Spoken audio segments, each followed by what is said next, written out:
Welcome to the Daily Coffee Pro, friends. Different scenery today. We are outside. Beautiful summer-ish sunny skies here in San Diego. It's the first few days that we have actually had heat so far this year. It's been pretty wintry spring, so this was a good opportunity to sit outside. Anyway, so today on the Daily Coffee Pro, we are talking about time.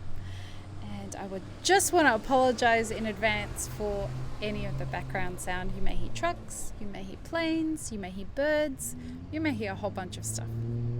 I'm apologizing in advance. This couldn't be avoided today. Anyway, so today we're going to talk about time. And the reason I wanted to talk about time is because there seems to be a few contentious ideas out there that I'm hearing about from people about this idea of whether people need to respect time constraints that are put on them.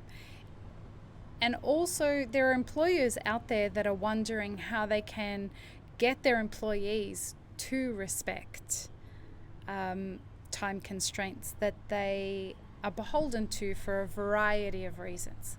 So let's give some examples of the kind of time restraints that I'm talking about. Do you need to turn up to work on time? Do you need to close on time? What happens if you don't get all the work that you need to get done within the day done on time? What if you're not meeting your roast quotas for the day or the week or the month? And what about your sales quotas? Do you need to get them done on time? Well, these are really great questions, and these are things that I'm hearing from employers that are saying to me, how do I motivate my staff to respect time? And I'm hearing employees say, do I really need to care about this? Is this as big a deal as my boss is making it out to be? So as somebody who has been on both sides of that spectrum, I want to answer both of those questions by saying that as much as you wish that time wasn't important as both an employer and an employee, a lot of the time the reason we assign time deadlines to things as employers is a lot to do with things that are out of our hands. So unless you're working for somebody who's an absolute asshole that just needs to control you and needs for you to stick to a certain time schedule because they just want you to, it's important to them that you do what they say. That's not what we're talking about here. What we're talking about is, why do I got to turn up to work on time? Why do I got to close on time? What happens if I can't close on time? All right, so those things, why is that important? And why is that something that an employer is setting outside of their hands? Well, because what we do as a business has to work like a well-oiled machine. There are definitely some things that you can do that don't have to fit towards a time schedule. Okay? So for example, if you have an education program that you're trying to get through, those are the kinds of things that you can do in your time at your pace. But showing up to work on time and closing on time and, meeting certain roast deadlines or roast quantity deadlines so that you're not fucking about during a between batch protocol and extending the time that it takes you to actually get started. These are things that are part of a hopefully well planned out budget, time budget and money budget. So for example, if you can't meet the required number of roasts that are being needed to be done in a day, that means that your employer is going to lose money. It means that if they're losing money, they're not able to pay all of their bills on time, which you are one of those bills. If you don't turn up to work on time, your co-workers are going to be affected by that. Your customers are going to be affected by that. And we've spoken about that before on the Daily Coffee Pro. Now, with regards to closing on time, and we had someone speak about that on our Instagram today with our post related to time. So it was, Brett was saying that he struggles to close on time because he wants to do a good job, and if he gets slammed in the afternoon, closing on time is really difficult, and that's totally understandable. I've been in that situation before many times. And sometimes what you can do is you can help your employer see that the time that they're allocating for you to close isn't enough time.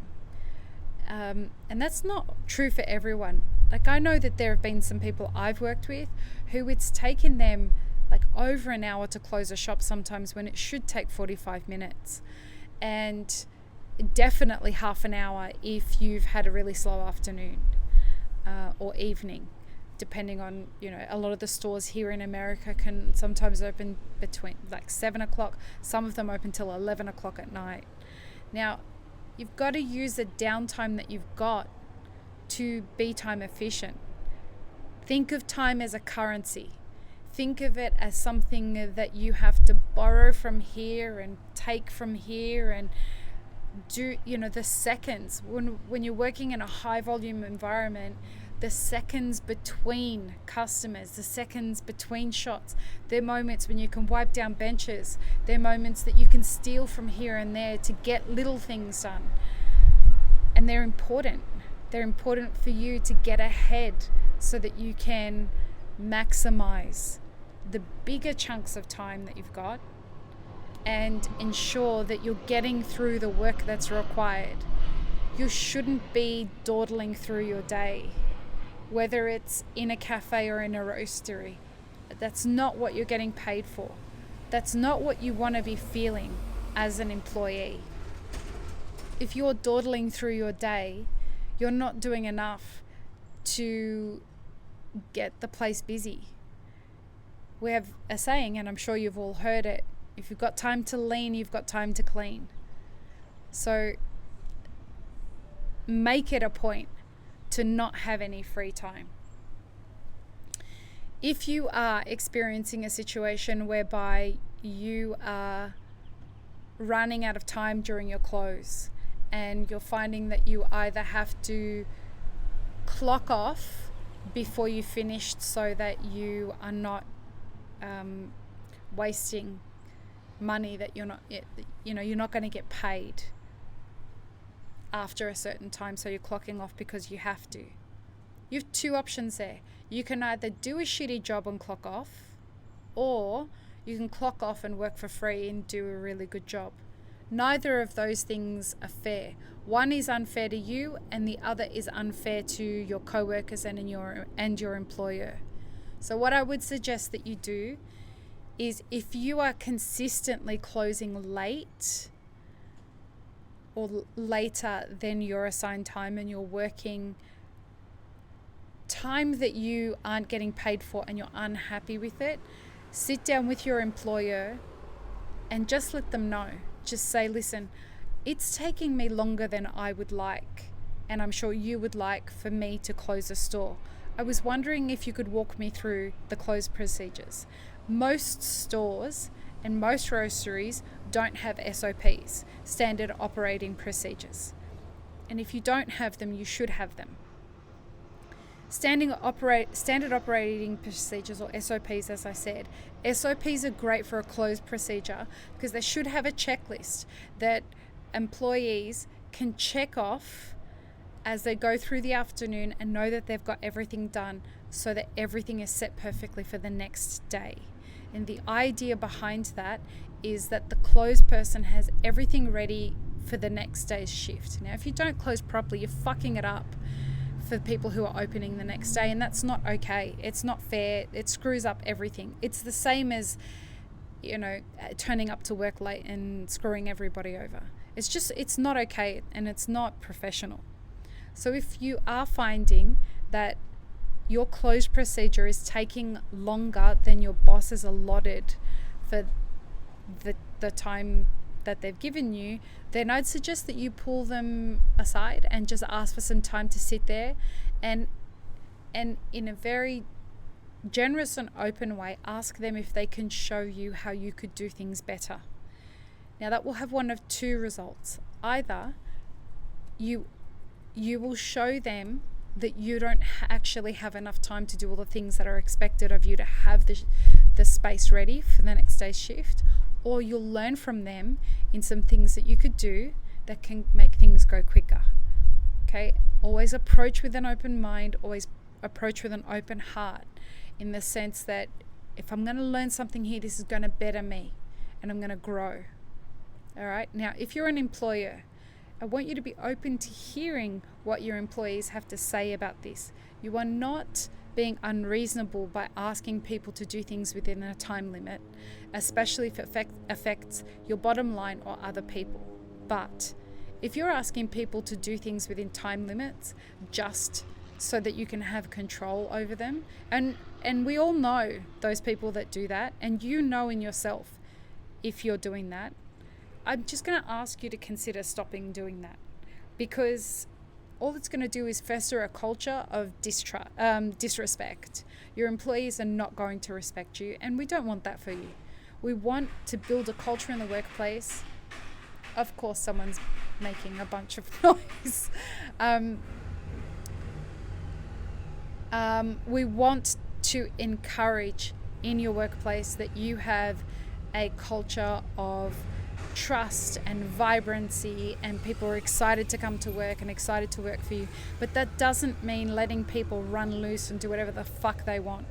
Boundaries are important, and you need to find the right people to come and work for you that are willing to respect the boundaries that you need put in there. Just ask yourself, am I putting these boundaries in place so that I can control people, or am I putting boundaries in place to ensure that everybody gets the job done in a time effective way that makes good on keeping wages tight and saving money where you can. A little tip of something that I wanted to share with you guys about something that I've recently learned about time, managing time, and respecting time. I've started prioritizing the tasks on my to-do list every day. I'm running 2 companies, and both of them are doing well, and both of them are gaining traction. And by doing well, what I mean is they're both getting a lot of eyes on them. Okay, so what I'm trying to do is concentrate my efforts on the things that I'm trying to grow. And right now, I'm focusing my efforts on growing revenue. So it's something I'm not great at doing, and it is the hard thing that I have tasked myself with learning how to do this year. So I'm really great at getting people to pay attention to brands, but I'm not great at sales with regards to that stuff. So given that that is the task that I personally have been tasked with growing for myself this year, my time needs to be spent on prioritizing the things that lend itself to those tasks. And so having gone through the exercise of defining what both the companies are trying to achieve this year, and aligning that with what I'm trying to achieve this year, I've been able to prioritize what I focus on every single day. And so I have a to-do list every day. I know what has to get done, and I know what are like nice to haves to get done. So I prioritize getting done what has to get done every day. And then with the time that's left, I look at the things and prioritize the things that are going to contribute towards achieving my goals and the goals of the company. And what you start to see is that once you go through the efforts of defining these things, knowing where to allocate time as though it was a currency becomes much more logical.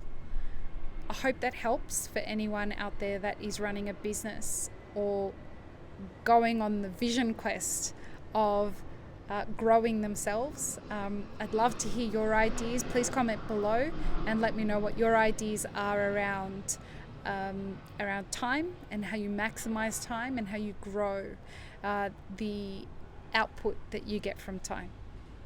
Peace, love, and peanut butter, friends. Have an amazing rest of your day.